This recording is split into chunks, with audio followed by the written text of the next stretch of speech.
What's up, guys, and welcome to the Martyverse. Today, we will be talking about Sipher and its gameplay in different game modes and mechanics, so we have an understanding of what this exciting and upcoming play to earn game will be like. So let's dig in. All right. So first off, what is Cipher? This is info taken straight from their website.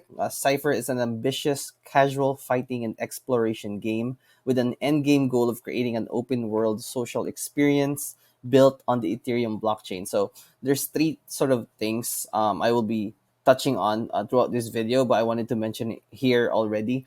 First off, it is an ambitious casual fighting.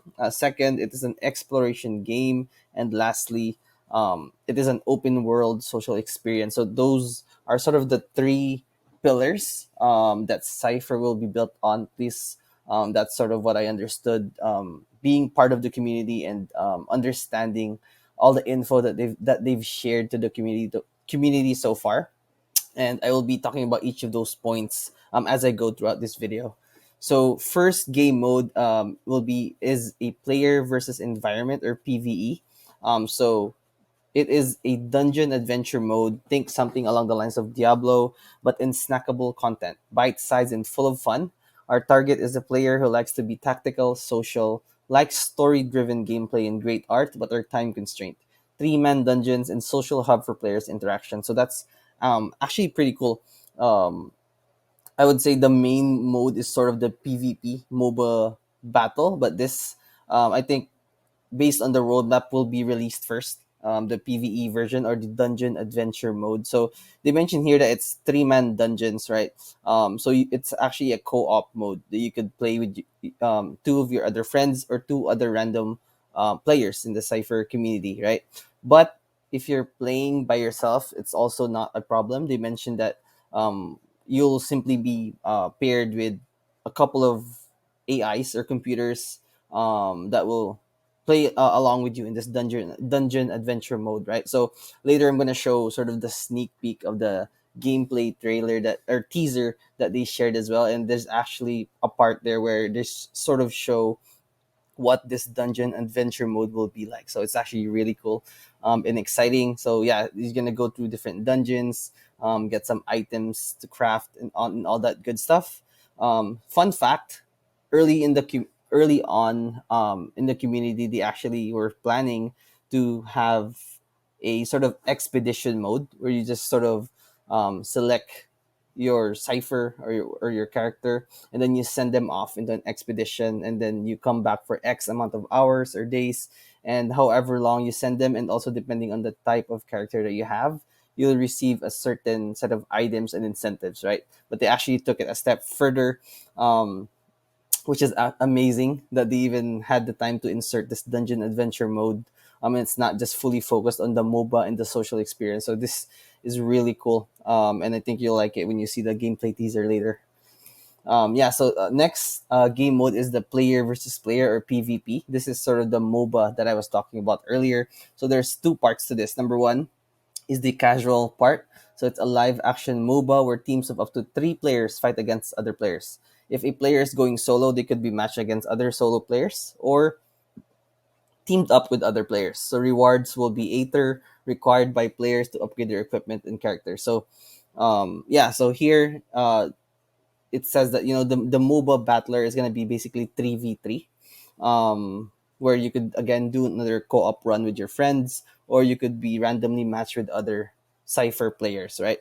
And so um, they mention a lot that it's gonna be sort of they're hinting that it's gonna be kind of like Brawl Stars. If you're familiar with that kind of gameplay, it's actually a pretty popular. I've heard this pretty popular um, game in the US, and I've actually played it before as well, and I got pretty into it and addicted as soon as I tried it. So imagine having that play to earn aspect to a Brawl Stars type game. I think it's gonna be crazy fun.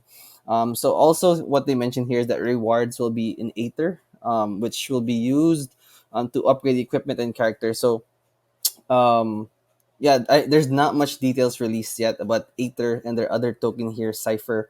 So I can't talk really much in detail, but it's definitely going to be some kind of in-game currency that you could obviously exchange for certain items and all that other perks that you could get in game. So moving on, the next part will be ranked PvP, where players engage in battles against each other in ranked matches to earn rewards and to complete daily challenges for dual rewards. So Aether and Sipher. So in the casual gaming, you only get Aether, but in the ranked sort of PvP, you could potentially earn Aether and Sipher. So these are the two sort of tokens that the game has. More specific details about each one has not been released yet, although in the roadmap it does say that both of these tokens are sort of scheduled for to launch sometime in Q1 2022, so next year. So we'll be keeping tabs on that as well. And lastly, with planned gameplay mode for 3v3, oops, sorry, with planned gameplay mode for 3v3 team deathmatch, capture the flag, domination, and many more experiences to be discovered and built inside the universe of Cypheria. So yeah, it's not just a standard sort of battle 3v3 MOBA.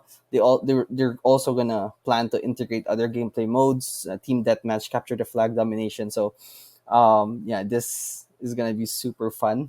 And exciting to see your actual sort of NFTs turn into playable characters and you battle out, playing to earn, and obviously having fun first and foremost as well.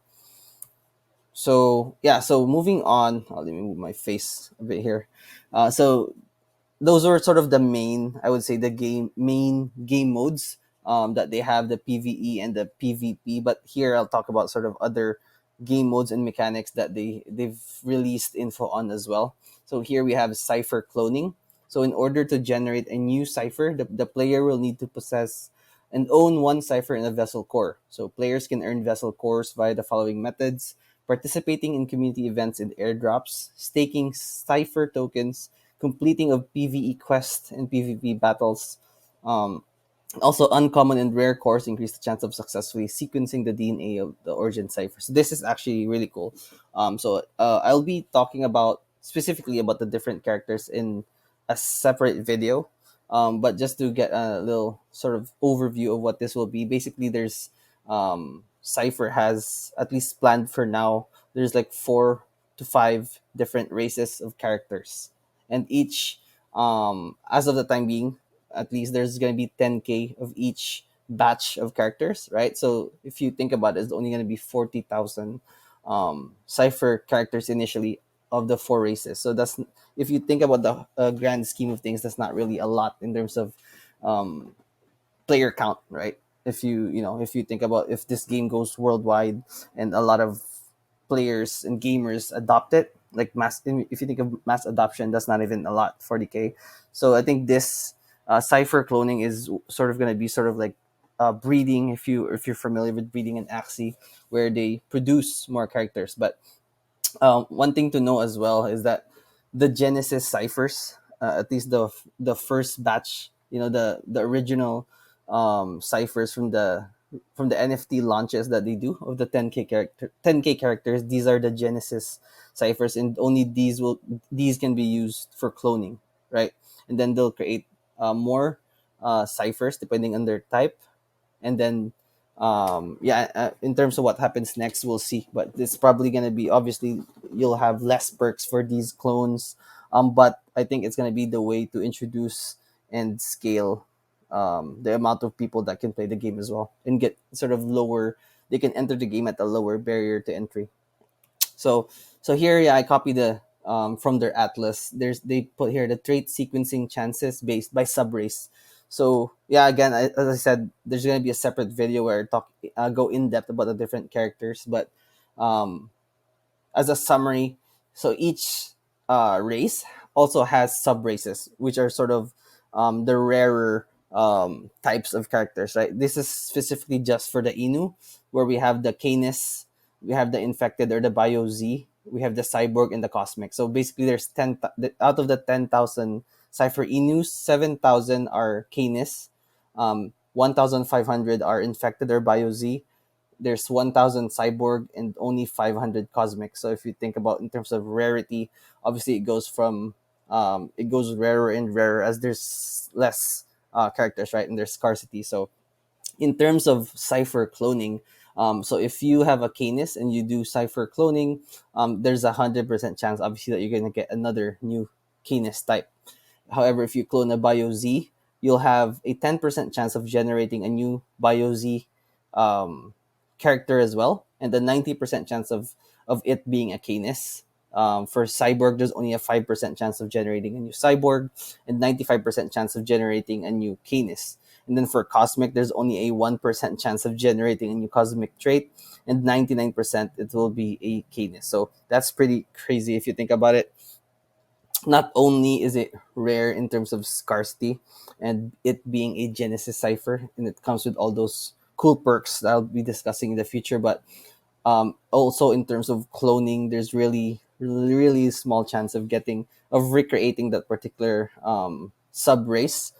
So yeah, so that I think adds to the scarcity and the value of it. So that's actually pretty cool. So next, they're also going to be introducing guilds. So let me just remove my face here; it's covering up the words. Okay, so for guilds, players will be able to create their own guilds or join others. The following list includes some of the expected features and benefits of being part of a guild. So the potential to obtain perks and power ups periodically. So this is pretty cool. As if you belong to a guild, there's certain perks or maybe sort of buffs that you'll get throughout the game, which obviously will give you an advantage if you do PvE or PvP. Guilds reaching certain member size or a total combined level of all the members within it could also unlock new arenas, areas, and battlegrounds to explore and take on new challenges. So that's pretty cool. Exclusive um, areas and certain things that you could do within the game. So that's obviously pretty cool. The ability to pool resources, which are harvested by players, guild members can contribute these resources to the guild's treasury. So, you know, it sounds complicated, but if you think about it, it's actually sort of rewarding teamwork, right? You sort of pool, as mentioned earlier in the PVE, and probably even in the PvP, you earn certain rewards. It's not just sort of tokens; you also earn sort of resources that are used to craft for items and equipment, right? So here it says that you could pool these resources, and then guild members can put it up in the guild's treasury. So obviously, then you could plan with your guild on what to do with that, right? So guilds can also collect taxes and contributions from their guild members. Note that these are policies to be set by the guild master and the guild's governance body. So lastly, guilds will also be able to challenge other guilds for block domination. So this is actually what I'm most excited about. Challenging other guilds for block domination. You know, who wouldn't want sort of like a guild war or um, a way to sort of show domination inside Cypheria, right? So that's actually really cool, and that's actually touching more on that point here. So guild wars and node domination. So guilds can control entire nodes for a limited amount of time. By controlling a node, guilds could perform certain actions that would affect the controlled node, such as modify the terrain to change different attributes of the node, thus allowing for more favorable combat environment, build facilities and structures that will benefit the growth of the nodes in terms of economy, ability to challenge other guilds to timed events, essentially giving the winning guild the first rights of entry into arenas to fight against boss monsters to acquire rare items and resources, and earning potential of the node during the time which the guild controls it. So there's really a lot of perks. First off, to being part of the guild, and then what you could do with that guild adds even more value, right? If you coordinate with your guild and excuse me, and win these guild wars, look at all the perks that you could get, right? Not just buffs. You also could visually change the land within Cypheria, or the nodes that they call it, sort of giving an advantage to your guild, maybe even just for like aesthetic and bragging rights, sort of mark the territory, so to say. And there's even like timed events there where you could go ahead with the boss monsters first to obviously acquire those rare items and resources before other players and guilds. So this is actually really cool that they added also this sort of aspect um, to the game itself.